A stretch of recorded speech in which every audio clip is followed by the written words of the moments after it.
السلام علیکم ورحمۃ اللہ وبرکاتہ۔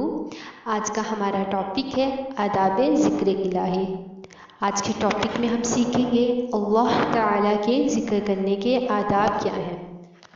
حق تعالیٰ شانہ کا ارشاد ہے، خوب جان لو کہ اطمینان قلب اللہ تعالیٰ کی یاد ہی سے حاصل ہوتا ہے۔ اللہ جل جلالہ کے اسم مبارک کی برکت و سعادت، لذت و حلاوت، سرور و طمانینت کا احاطہ تحریم میں لانا اسی طرح مشکل ہے جس طرح کسی کو آم چکھائے بغیر اس کی لذت و ذائقہ سے آشنا کرنا۔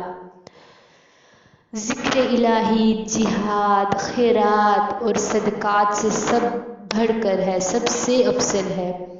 جس پر کچھ خرچ کیے بغیر اللہ کے راستہ میں خرچ کرنے سے 7 لاکھ حصہ زیادہ ہو جاتا ہے۔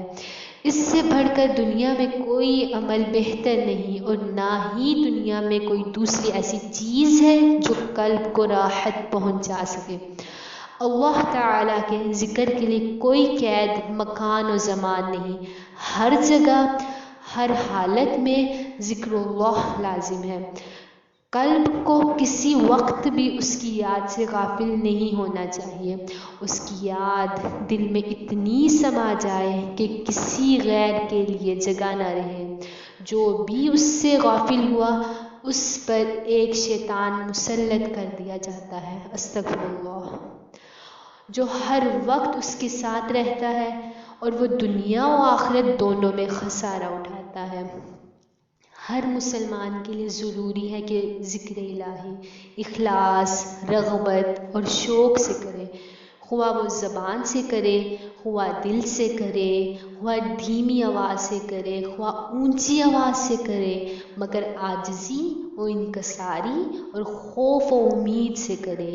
وہ ذکر افضل ہے جو نرم و گرم بستروں پر، مسرتوں اور خوشیوں کے اوقات میں اور دل و ثروت کے نشہ میں کیا جائے۔ ایسا ذکر مشقتوں اور مصیبتوں کے وقت کام آتا ہے۔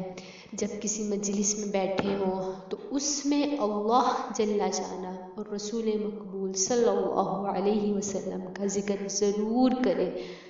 یاد رکھے گا، ورنہ یہ مجلس وبال جان ثابت ہوگی، اور خود کو ایسی مجالس میں بیٹھنے کا پابند بنائے جہاں اللہ کی رضا جوئی کے لیے لوگ اس کے ذکر میں مشغول رہتے ہوں۔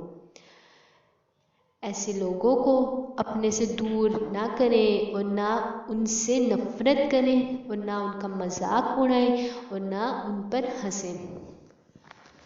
یاد رکھیے گا کہ افضل یہ ہے کہ فنا فی ذکر رہے، قلب و نظر میں وہی سمایا ہوا ہو اور اسی سے ہم کلام رہے۔ جیسے عشق و جنون کا عالم ہوتا ہے، اس کا صحیح مقام و اندازہ وہی جان سکتا ہے جسے باب عشق سے کچھ واسطہ پڑ چکا ہو۔ بہتر تو یہ ہے کہ خود مصروف و بقا رہے اور دل بذکر یار رہے، ورنہ زبان پر اس کا نام ہر بار رہے۔ مولا پاک کا ارشاد ہے، تم مجھ کو یاد کرو میں تم کو یاد کروں گا۔ جو مجھ کو تنہائی میں یاد کرتا ہے میں بھی اسے تنہائی میں یاد کرتا ہوں۔ سبحان اللہ۔ جو مجھ کو محفل میں یاد کرتا ہے میں اس کو ایسی محفل میں یاد کرتا ہوں جو اس محفل سے بہتر ہے، یعنی ملائکہ کی محفل۔ سبحان اللہ۔ اس سے بڑھ کر اور کون سی نعمت عظمیٰ اور سعادت عظیمہ ہو سکتی ہے کہ فلک الافلاک کے اوپر اور عرش معلیٰ پر اس خاکی کو نوریوں کی مجلس میں رب الارباب یاد کرے۔ اللہ اکبر۔ اور لوگوں سے تجھے ولی اللہ، اللہ کا دوست اور صفی اللہ یعنی اللہ کا برگزیدہ اور اللہ والا کا خطاب دلائے، وہ بڑا ہی بدقسمت اور بدبخت ہے جو یہ مقام حاصل کرنے کے لیے کوشاں نہ ہو۔ اور اب آخر میں اللہ تعالیٰ سے دعا ہے کہ اللہ تعالیٰ ہم سب کو اپنا ذکر کرنے کی توفیق عطا فرمائے اور ہم سب اللہ تعالیٰ کے ذکر سے غافل نہ ہوں۔